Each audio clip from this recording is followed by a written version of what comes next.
ভীষণ কনফিউশন আপনাদের hair mask আর hair কন্ডিশনারের মধ্যে। কোনটা কন্ডিশনার, কোনটা মাস্ক, বা কন্ডিশনার কারা ইউজ করবেন, মাস্ক কারা ইউজ করবেন, এটা নিয়ে একটা কনফিউশনে পড়েছেন নিশ্চয়ই। সবার আগে বলি, দুটোই হেয়ারের নারিশমেন্ট প্রোডাক্ট, হেয়ার মাস্ক এবং হেয়ার কন্ডিশনার। কন্ডিশনার খুব লাইট ওয়েট হয়, ডেইলি ইউজের জন্য চুলের লেন্থে লাগাতে হয়, চুলকে সফট করে, হালকা নারিশমেন্ট দেয়, এতটুকু কন্ডিশনারের কাজ।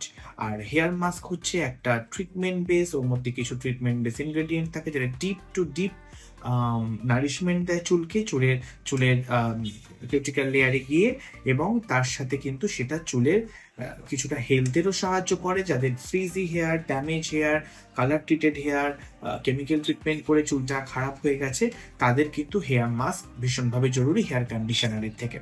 এবং হেয়ার কন্ডিশনার সপ্তাহে প্রায় রোজ ইউজ করা যায়, 30 সেকেন্ড থেকে 1 মিনিট রেখে ধুয়ে ফেলা যায়।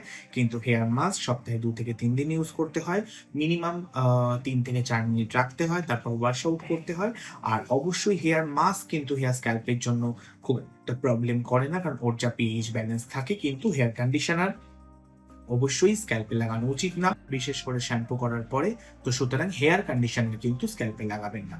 তাই যদি ইউজ করতেই হয়, আপনার মনে হয় চুল রাফ আছে, ড্রাই আছে, ড্যামেজ আছে, অবশ্যই হেয়ার মাস্ক ইউজ করবেন, কন্ডিশনার নয়।